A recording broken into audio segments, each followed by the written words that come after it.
guys? It's TRT77, and this is my week 6 game of ISL Season 7.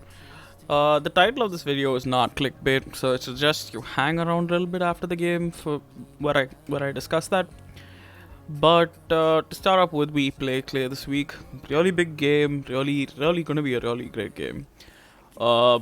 We have, in essence, one of our toughest matchups this week. Clay's team, like, there's a lot of mons that just do very unpretty things to me. Like, Raikou is a terrifying threat, DMClay is a terrifying threat, Garchomp is an awful threat, Talonflame is a huge threat. And not to mention, this team also has Bishop, which for some reason is just really good. Okay, the reason is my steel resist suck, but that is it's quite the matchup. So I've got my 6 in front of you. I've gone back to the board with Barraskewda because I think the speed control it offers is essential here, especially being able to outspeed both DMClay, basically outspeeding his whole team in essence. But next up we do have, it's a pretty standard Barraskewda flip turn liquidation. We have Psychic Fangs there because it OHKOs Roselia if I get it on read. Next up we have LeBron, Modish, Sheer Force, Nidoking with Life Orb, with 3 attacks and Stealth Rocks. I didn't see a need for Sludge Wave because he has so many poison resist. It just seemed kind of redundant this week. Just Bolt Beam coverage for the most part. Next up we have Mew. This week we're going back to the board with the defensive Mew. Will-O-Wisp, Size Shock, Ice Beam, Softball. Size Shock does a butt ton to Roselia. My major reason for worrying about Roselia is because his usual strat this season has been often to spike stack his opponent, and I really don't want to get spike stacked here because my team does not have a whole lot of recovery outside Zarude this week, and obviously Mew. But and also Size Shock is a good stab. Like, you know, I don't lose to Calm Mind, Raikou straight away. I don't like lose to. There's a few mons I just don't outright lose to off the bat. Next up we have Zarude coming back with its first bulk up set of the season, I think. Bulk up, Jungle Healing, Power Whip, Darkest Light, very standard set. The whole point being that if he brings bulk up Corv, we can 1v1 it. Like, Zarude is quite bulky. Also at +1, it serves as a good draw for both Bishop and Raikou, because I mean it's not a draw for Raikou so much as it's an answer to Raikou, because Nidoking is not a very good answer. Even though Aura Sphere does a lot, Aura Sphere is like a roll heavily in our favor if he's timid, and he has to be timid to outspeed our mons. He has to be timid Raikou, so Aura Sphere is like a very small percent to hit KO after leftovers.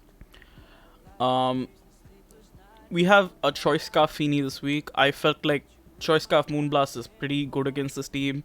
Hydro does a decent amount. Trick will cripple Corv or Jellicent or anything else I needed to. And I just had to throw on Defog there last second because I was like, you know, I need to not get hazard stacked. That's very important in this game. Feeny still takes hits quite admirably, and being able to outspeed, you don't really worry about the 2-for-1 trades. Last up we have Mega Chad, the Mega Heracross coming back. Very bulky set. I did not want it to be this bulky, but I felt like I was forced into it. It trades with most of this team. Like, on the most part with this team, it always manages to get a kill and then die. And I think if we can be disruptive enough, it can get a few kills in this game.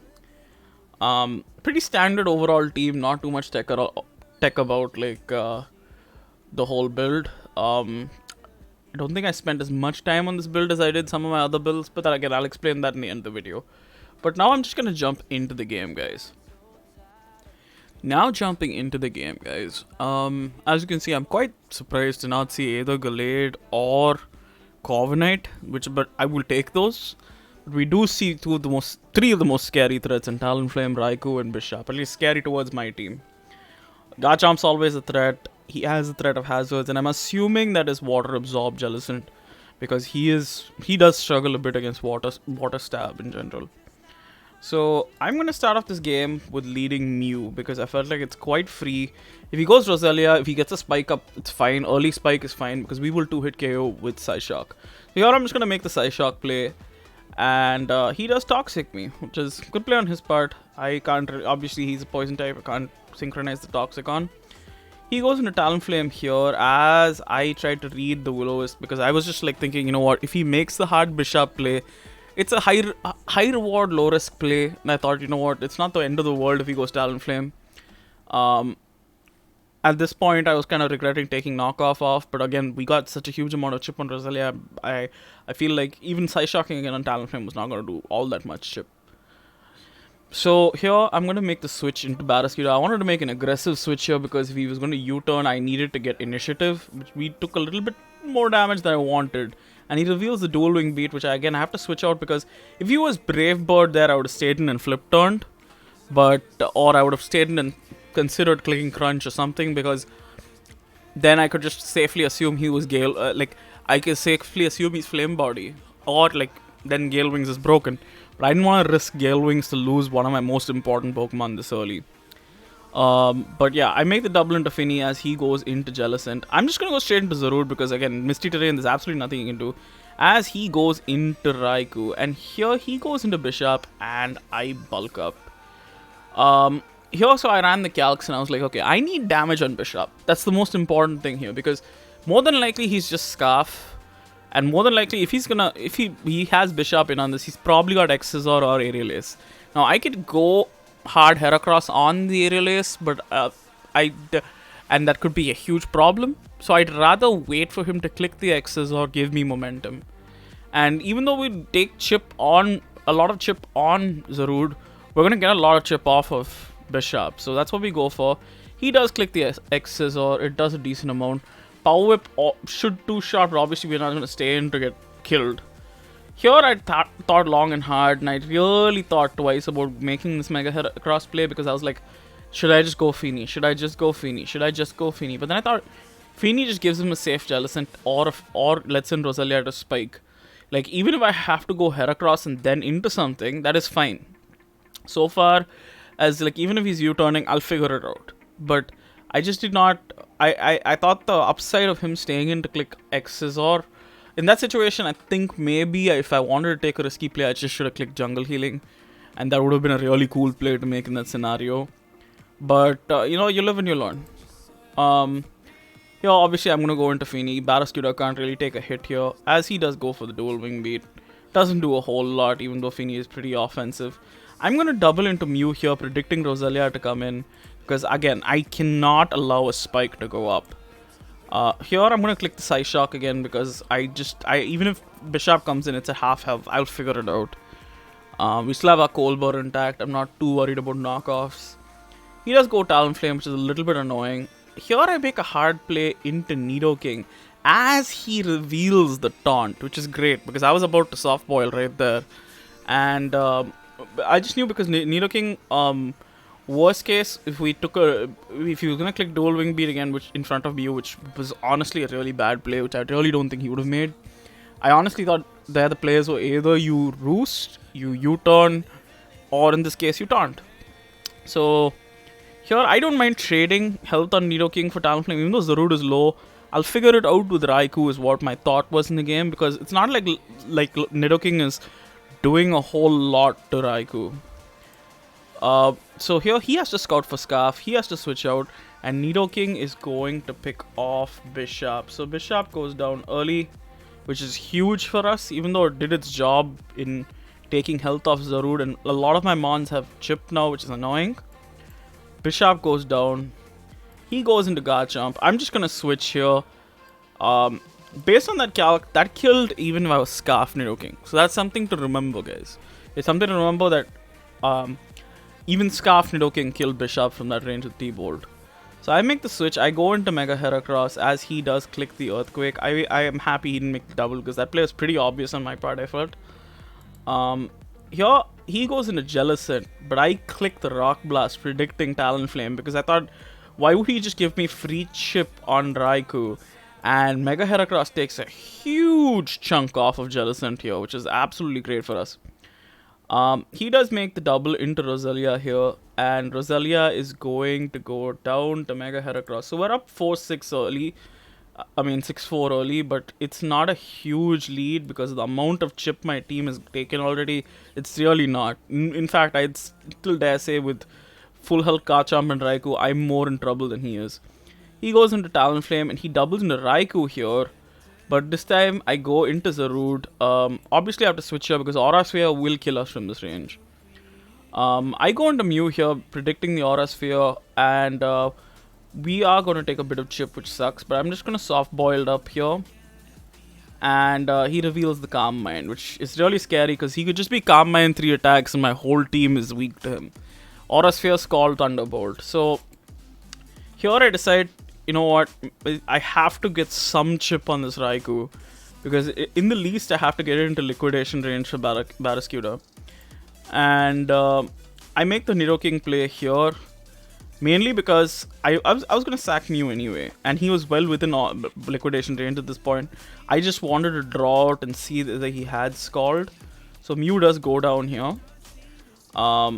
He is in liquidation range, but unfortunately we have to click liquidation, despite the fact that we know this is probably Water Absorb Jellicent, because in the off chance we don't click liquidation, the game is lost right here, right now. At +1 speed def, Feeny is not knocking this out. And Zarude simply does not have the health right now. And at +1, like, it's very difficult to tell if I'll be able, like, if he gets a Scald Burn on Heracross, like, I don't know if I'll be able to win the game. I think the game comes down to this, and I can't really risk this play, even though I'm pretty sure he just goes Jellicent here. He does get the health back, and I have to double, obviously. I go back into Zarude to try to get some health. He goes back into Raikou. Here I have to stay in because I can't really risk him clicking Calm Mind. But at the same time here, I think I could have made an aggressive play into Nidoking, because I would have survived Aura Sphere into Scald. So I think maybe I should have made a little bit of a hard read here. But as you're going to see, we're going to stay in and we do sack the Zarude. I'm going to go into Nidoking here, and here I made the read to click Thunderbolt because I just needed to get rid of the Talonflame. It was so problematic, it was really difficult, and I had to make this read. And he needed to keep Raikou alive, and him sacking Raikou for just for health on Nidoking would not have been a good play on his part. So here he goes into Garchomp, and I make the play to stay in, because I just thought for a second, I was like, okay, if he clicks EQ, I will die. That is a fact. But I feel like there's no way that this is his plan here to click EQ. And we haven't changed moves yet. And this is something he mentioned to me after the game, but he thought Nidoking was Scarf locked into Thunderbolt. And Nidoking is going to take out Garchomp here. But this game is still very much in the balance because Raikou is very strong. We still have to deal with this. Here, Nidoking is going to go down to the Scald, which is unfortunate. But the whole game is now coming down to this. I go into Mega Heracross. He does click the Scald. And he does get the burn, unfortunately. And the burn puts us, like, firmly in range, even at neutral, of high roll T-Bolt, which is very annoying. But, you know, this is the game we play. We choose to play Pokemon, and we did low roll the close combat. The min roll was 55 after we were burned. So he is out of crunch range after leftovers, which is tragic, to say the least. Because now it seems like there's not really a sequence I have to win this outside of Crunch Crit. Raikou is going to take out Mega Heracross here, and I just need the chip on Raikou, so I have to go Feeny, because Feeny will not 1v1 this Jellicent, irrespective. So we get the chip on Raikou, and Raikou is going to take out Tapu Fini here. And it comes down to Barraskewda here. We do click the crunch and take out Raikou. Now it comes down to what item this Jellicent is and whether or not we can kill it. So last turn of the game, do we get the crunch high roll? High roll crunch should kill from here, but it has to be like near max roll, I assume. So here we go, guys. We click the crunch, we don't get the roll, and Jellicent is going to kill us with Shadow Ball. GG's to Clay. It was rough getting the skull burn because I think if that thing didn't burn, I think for sure we won. At the same time, I feel like maybe if I clicked pin missile, it would have been a little bit different because at that point I would have at least had an extra roll to decide the game with Heracross not being at -1 speed F. So I could have done that better perhaps, but I feel like without the skull burn, I don't think we lose there. But it is Pokemon and it is what it is. I'm really glad we got such a good game in. And as far as the title goes, guys, my reason for saying that is that I will be dropping ISL. This will be my last game. IRL has gotten just way too hectic in the last 2 weeks and to an unbearable degree. And it's not like I don't prep for these games. These games do take some time in prep, and it's really difficult for me to keep up with this. And it's just I'm just at that point in my life where I just simply don't have the time for it right now. I do feel like there is at some point I will come back to Pokemon. I don't think this is me being done with draft leagues. I still derive enough enjoyment from the format and from the games. And I'm really glad we ended it on this game because I had informed Clay of my intentions at the start of this week, and I was like, honestly, I was just considering clicking buttons and phoning it in, but then I was like, you know what, I'm playing my friend, I want to have a good game. And I'm glad, irrespective of the result, irrespective of whatever Skullborn, whatever, I don't know, it's like, I'm glad we got to have a good game. I'm glad I got to feel like I at least played well. Obviously, we do finish the season, I think 4-2 +5 or something like that. I don't think they're going to sub me out. In any case, I think all the rest of my games get forfeited because I think with 3 weeks to go, when I was talking to the admin team, they did say that they would rather just forfeit my games and annul my seed, meaning I go to the 12th seed irrespective of record, because they wouldn't want someone to just come in, win 2 games and make playoffs, which is very fair to them. Honestly, they could win 1 game and make playoffs at this point because it's starting to look like 5 wins is the marker for playoffs at this point. But GG's to Clay. I'm really glad we got this game in. Like, it's nice. We both made a bunch of doubles. We both made a bunch of hard plays. It's never easy to call these games. 50-50s here and there, and like, you know, irrespective, like, I think this was a really good game, and I think this was like a really fun game to watch back as well. It's like one of the first times I find a loss fun to go back through because I just feel like I had a good time. I had like 1 hour when we played this game where I was just stress free, which has not been the case for a while.